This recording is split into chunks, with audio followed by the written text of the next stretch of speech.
안녕하세요. 주요 기사, 경제 흐름 같이 보도록 하겠습니다. 먼저 밤사이 뉴욕 증시입니다. 지금 보시는 바와 같이 다우산업은 마이너스 1.19%, 나스닥은 2.18%, S&P 500 지수는 1.69%, 상당히 지금 안 좋게 떨어지고 있죠. 예. 그래서 지금 코로나빨로 주식을 시작을 했는데 지금 요때 들어가신 분들이 대박이 났죠. 그래서 쭉 지금 6,800 포인트에서 지금 뭐 거의 10,000 포인트 2배 이상을 쐈어요. 거의 인제 3 배가 올라왔죠. 그런데 지금 침체기를 겪고 있다 라는 대목들. 그래서 이 꼭지에 물려 가지고 지금 밑에를 내려다보고 있으신 분들이 많이 있을 텐데 주식이라는 것은 이제 길게 봐야 되겠죠. 그리고 지금 이제 국제 금리에 대한 부분들 이 역전 현상 상당히 경제가 안 좋고 장기화될 것이다. 이런 전망들이 많이 나오고 있어요. 그래서 일단은 첫 번째 코로나에 대한 이슈가 있었죠. 그래서 지금 역대급 뭐 스페인 독감 이후에 어마어마한 이거 지금 질병이 창궐을 했는데 이런 이제 유례가 없었죠. 그래서 뭐 리만 브라더스 지금 또 이제 IMF 위기 그때보다 더 심각한 지금 경기 침체의 늪에 빠졌다. 그리고 두 번째로는 이제 러시아에 대한 이슈 아니겠습니까? 이에 대한 이슈가 굉장히 더 큰데 이게 잡힐 기미가 안 보인다 라는 게 더 어렵다라는 거죠. 예. 미국 예금 2차 대전 이후 처음으로 감소할 것이다. 연준 긴축 여파에 대한 부분 미국 분석과 은행 예금 22 년에 6% 감소. 연준 금리 인상에 파급 예측할 수 없어. 월스트리트 저널이 MMF로 자금 이동할 것이다. 라는 대목. 그래서 계속적으로 안 좋다라는 얘기가 나오고 있어요. 그래서 이에 대한 지금 대응을 어떻게 가져갈 것인지 결국은 이제 '길게 가져가는 수밖에 없다.'라는 대목이죠. 그리고 인제 우량한 그리고 인제 성장 가능성이 있는 이런 기업들을 매수하신 분들은 파시면 안 되겠죠. 길게 봐야 된다.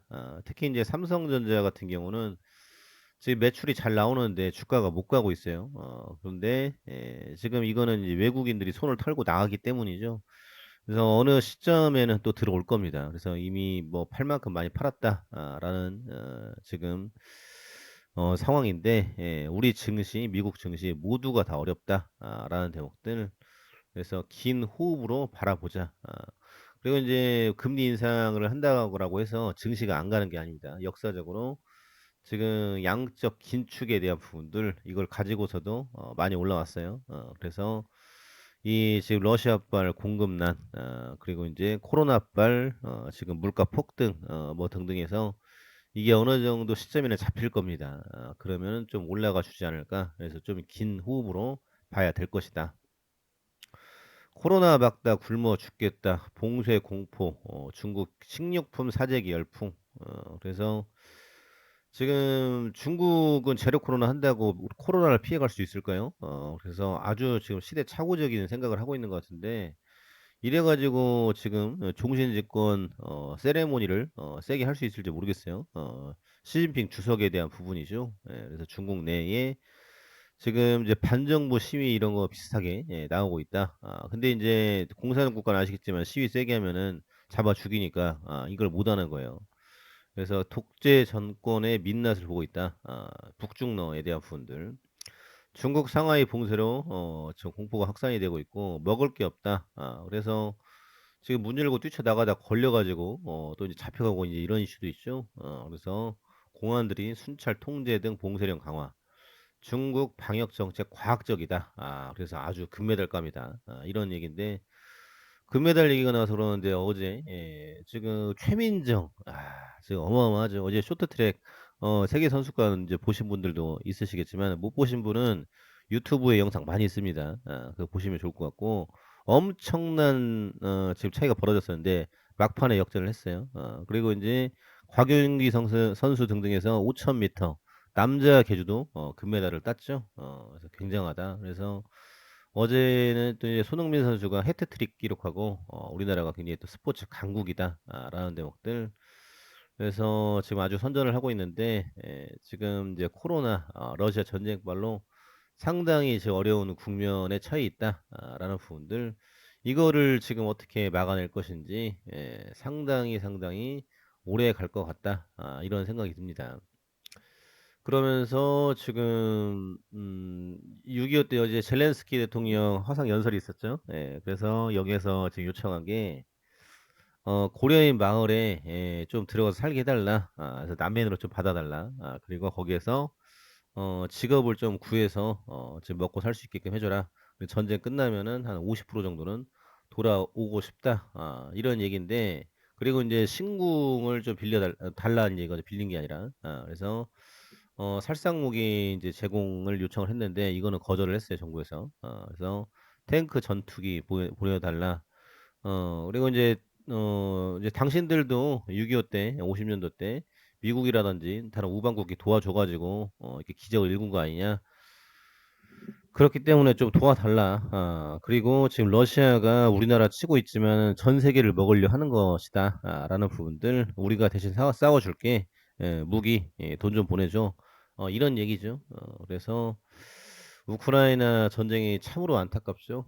그런데 이제 돈바스 지역에 또 전면전이 이루어질 것이다. 이런 얘기가 또 나오고 있어요.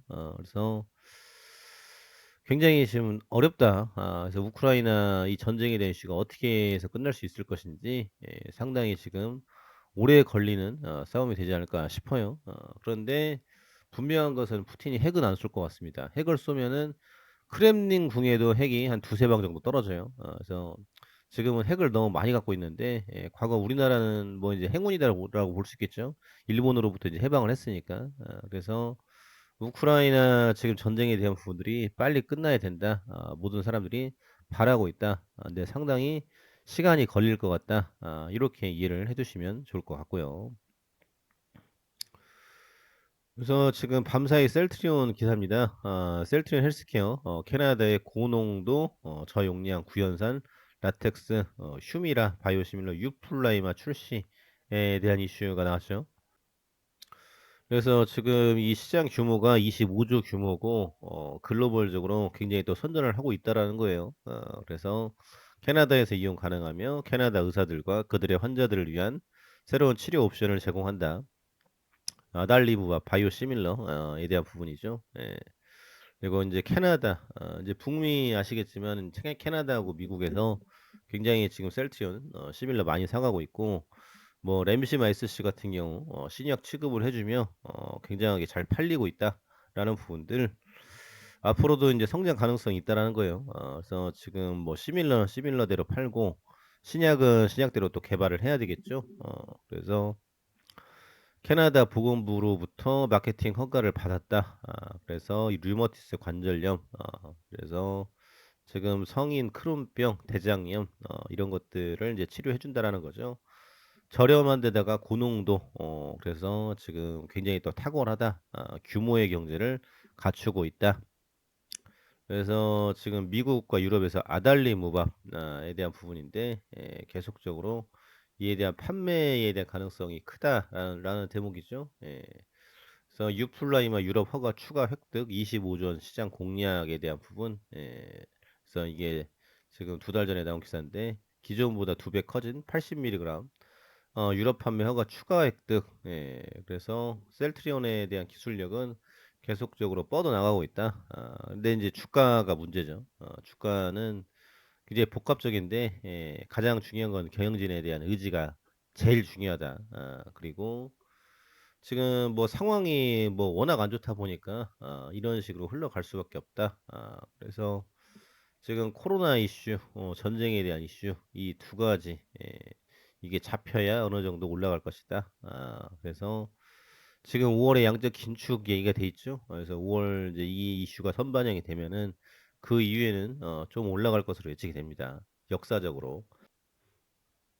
그러면서 지금 유럽 같은 경우는 영국도 좀 빠지고 프랑스는 지금 대선 이슈가 있죠. 그래서 마크롱 대통령이냐, 르펜 후보냐라는 대목인데 르펜 같은 경우는 친러 성향이에요. 그래서 러시아 푸틴 대단하다.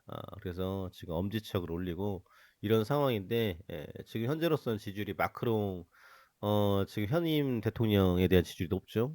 그래서 지금 이제 국제 사회에서 프랑스 역할이 굉장히 더 중요한데 독일, 프랑스, 영국이 중요하죠.